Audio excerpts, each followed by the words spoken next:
మిత్రులారా, ఎవరైతే 10th class అర్హత ఉండి ఉద్యోగాలకు ప్రిపేర్ కావాలి అని ఎదురు చూస్తున్నటువంటి ఆస్పిరెంట్స్ ఉన్నారో ఆర్ఆర్బి నుంచి భారీ నోటిఫికేషన్ రావడం అనేటువంటి జరిగింది. కాబట్టి ఈ వీడియోలో మనము ఆర్ఆర్బిలో పడ్డటువంటి 32,438 జాబులకు సంబంధించినటువంటి క్వాలిఫికేషన్ జస్ట్ 10th క్లాస్ లేదా ఐటీఐ చేసినటువంటి ఆస్పిరెంట్స్ ఎవరైతే ఉన్నారో ఒక శుభవార్తగా చెప్పవచ్చు. కాబట్టి ఈ వీడియోలో మెయిన్గా మనము ఈ 32,438 పోస్టులకు సంబంధించినటువంటి అసలు సిలబస్ ఏముంటుంది, ఏజ్ ఎంత ఉండాలి, దీనికి ఉన్నటువంటి సెలక్షన్ ప్రాసెస్ ఏమిటి, ఎక్కడ ఎగ్జామ్ సెంటర్ ఉంటుంది, సిలబస్ ఏముంటుంది, ఏ బుక్స్ చదవాలి, ఇవన్నీ వివరాలు కూడా పూర్తిగా తెలుసుకోవడానికి ప్రయత్నం అయితే చేద్దామండి.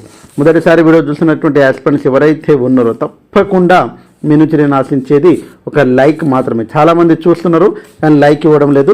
ఇలాంటి అప్డేట్స్ కావాలంటే తప్పకుండా లైక్ చేయండి. ఇంకా మీరు మన యాప్ని మీరు డౌన్లోడ్ చేసుకోండి. ఎలా ఇన్ఫర్మేషన్ ఉన్నా మన ఛానల్లో అప్లోడ్ చేస్తాను. అదేవిధంగా మెటీరియల్ అనేటువంటిది మన యాప్లో తప్పకుండా అందించడానికి ప్రయత్నం అయితే చేస్తాను. కాబట్టి తప్పకుండా శ్రేణు ఇంగ్లీష్ క్లబ్ అనేటువంటి యాప్ని మీరు తప్పకుండా డౌన్లోడ్ చేసుకుంటారు మనస్ఫూర్తిగా కోరుకుంటూ ఇంకా వీడియోలో మొత్తం ఇన్ఫర్మేషన్ తెలుసుకోవడానికి ప్రయత్నం అయితే చేద్దామండి. మెయిన్గా ఆర్ఆర్బి గ్రూప్ డి ఎగ్జామ్ 2025, అదేవిధంగా ఇది ఎగ్జామ్ లెవెల్ అనేటువంటిది నేషనల్ లెవెల్ అంటే దేశవ్యాప్తంగా ఉంటుంది. టోటల్ వేకెన్సీస్ అనేటువంటిది 32,438 వేకెన్సీస్ అనేటువంటిది ఉన్నాయి.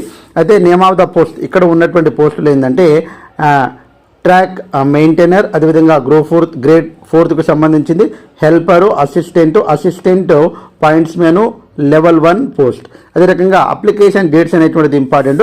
జనవరి 23 నుంచి అదేవిధంగా 22 ఫిబ్రవరి వరకు మనకు దీనికి సంబంధించినటువంటి అప్లికేషన్ డేట్స్ అనేటువంటిది ఇచ్చారు. కాబట్టి 23 జనవరి నుంచి 22 ఫిబ్రవరి వరకు అప్లై చేసుకోవడానికి మనకి ఇచ్చినటువంటి సమయం.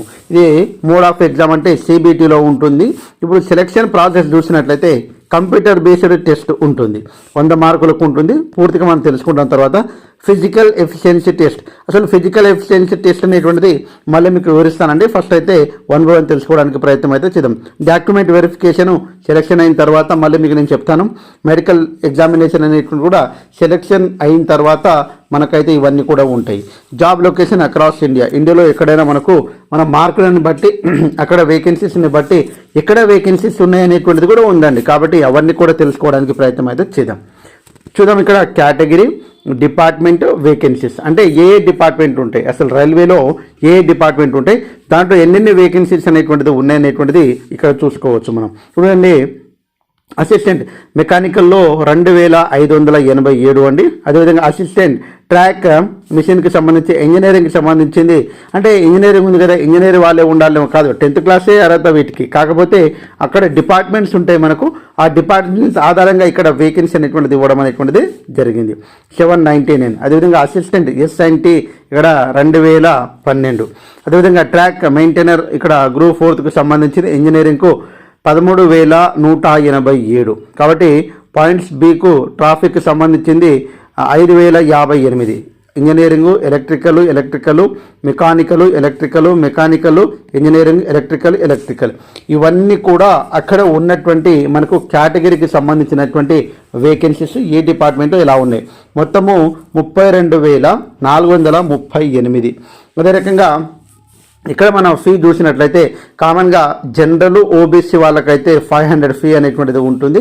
అదేవిధంగా 400 మనకు రీఫండబుల్ ఎవరైతే ఫస్ట్ టైం సిబిటీ ఎగ్జామ్కు రాస్తూ ఉన్నారో.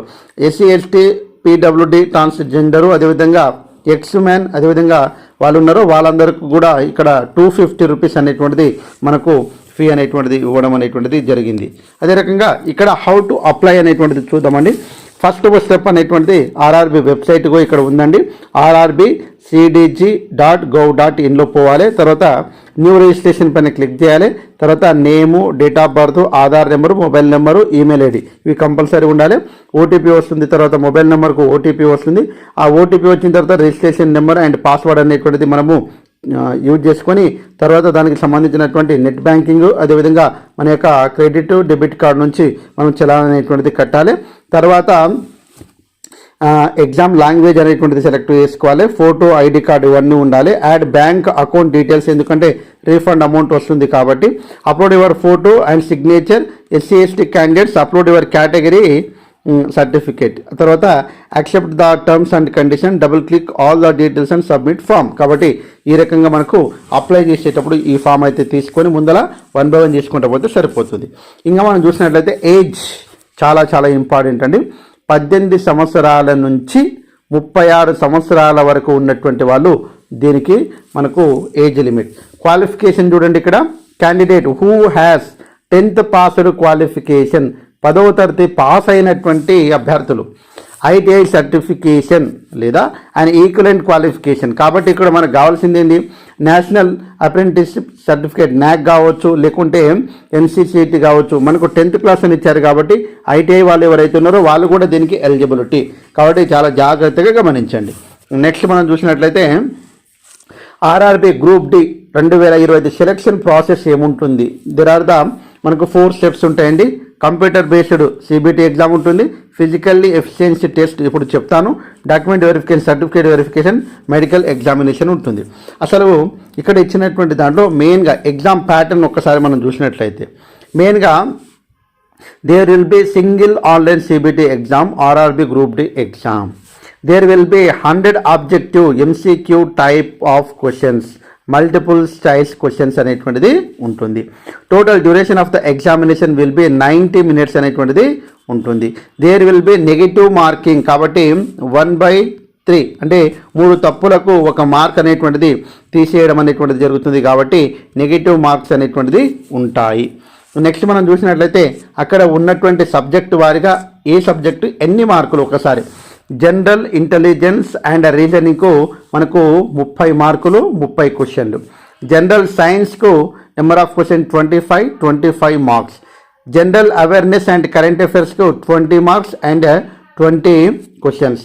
Mathematics 25 questions and 25 marks. Total 100 క్వశ్చన్స్కు 100 మార్క్స్ అనేటువంటిది ఉంటుంది.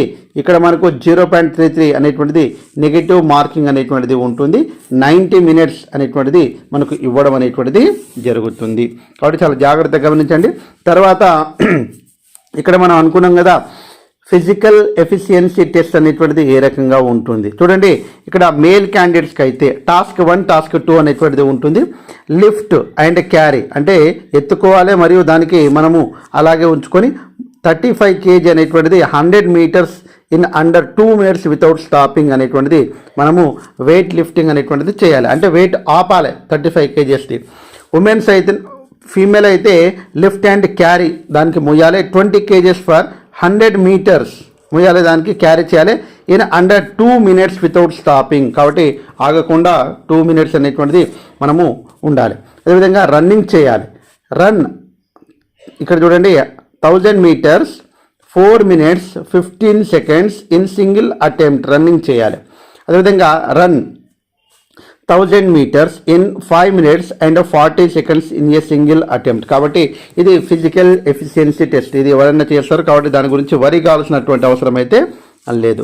నెక్స్ట్ మనం చూసినట్లయితే ఇక్కడ మనకు సిలబస్ చూసినట్లయితే జనరల్ సైన్స్లో ఫిజిక్స్ ఉంటుంది, కెమిస్ట్రీ ఉంటుంది, life sciences of the 10th class standard అనేటువంటిది ఉంటుంది. తర్వాత జనరల్ అవేర్నెస్ అండ్ కరెంట్ అఫైర్స్లో ఉన్నటువంటి టాపిక్స్ ఇవన్నీ కూడా ఉంటాయి. General awareness, current affairs, science and technology, sports, culture, personalities, economics, politics and other subjects of importance అనేటువంటిది ఇచ్చారు. తర్వాత జనరల్ ఇంటెలిజెన్స్ అండ్ రీజనింగ్ అనేటువంటిది ఉంటుంది. కాబట్టి అందులో ఉన్నటువంటి టాపిక్స్ ఇవన్నీ కూడా మనకు ఉంటాయండి. నెక్స్ట్ మనకు మ్యాథమెటిక్స్లో నెంబర్ సిస్టమ్ కావచ్చు, అదేవిధంగా ఇవన్నీ కూడా అందులో ఉన్నటువంటి సబ్ టాపిక్స్. ఓకే, ఇవన్నీ కలిపి 100 మార్క్స్ ఉంటుంది మనకు. తర్వాత మనకు ఆంధ్రప్రదేశ్లో ఎగ్జామ్ సెంటర్ అనేటువంటిది ఉంటుంది. ఇప్పుడు తెలంగాణలో ఎగ్జామ్ సెంటర్ అనేటువంటిది కనిపించలేదు నాకు. కాబట్టి అమలాపురం, అనంతపురం, భీమవరం. కాబట్టి ఈ రకంగా మనకు అన్నీ అయితే ఇచ్చారు. కాబట్టి అవన్నీ కూడా మనం అప్లై చేసుకోవడానికి ప్రయత్నం అయితే చేయాలి. సో ఏది ఏమైనా మీ ఎయిమ్ ఉద్యోగం సాధించాలనే బలమైన సంకల్పం ఉన్నప్పుడు తప్పకుండా ఇందులో మనకు ఎవరైతే మ్యాథమెటిక్స్ బ్యాక్గ్రౌండ్ ఉన్నటువంటి, మ్యాథ్స్ బ్యాక్గ్రౌండ్ ఉన్నటువంటి ఆస్పిరెంట్స్ ఉన్నారో 100% ఈ 32,438కి సంబంధించినటువంటి ఈ జాబ్లో తప్పకుండా మీకు 100% జాబ్ రావడానికి అవకాశం అయితే ఉంటుంది.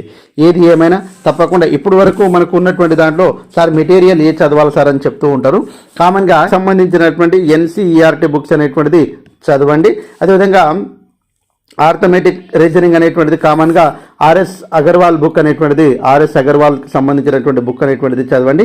కాబట్టి ఆర్థమెటిక్ అదేవిధంగా రీజనింగ్ జిఎస్ అనేటువంటిది కామన్గా మనకు ఉన్నటువంటి దాంట్లో జిఎస్ ఏదో స్టాండర్డ్ బుక్స్ ఇంతకుముందు మీరు ఏదైతే ప్రిపేర్ అయ్యారో హైటెక్ విజయరాసం కావచ్చు, విజేత కాంపిటీషన్ కావచ్చు, స్టాండర్డ్ జీకే కాబట్టి అది ప్రిపేర్ అయినా సరిపోతుంది. సో ఏది ఏమైనా ఆర్థమెటిక్, రీజనింగ్, తర్వాత ఆర్ఎస్ అగర్వాల్ బుక్, అదేవిధంగా జిఎస్ అనేటువంటిది హైటెక్ విజయరాసము, విజేత కాంపిటీషన్ ఏదైనా కావచ్చు, అదేవిధంగా సైన్స్ అనేటువంటిది కామన్గా ఎన్సీఆర్టీ బుక్స్ చదివితే సరిపోతుంది. ఇది క్లియర్ కట్ ఇన్ఫర్మేషన్ మీకు అందించానని నేనైతే అనుకుంటున్నాను. సో 32,438 ఈ జాబుల్లో మీ జాబ్ కూడా ఉండాలని నేనైతే మనస్ఫూర్తిగా కోరుకుంటున్నాను.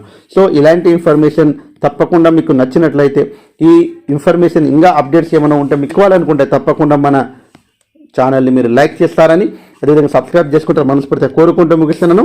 జై Hind. Thanks for watching all the best. Bye, see you.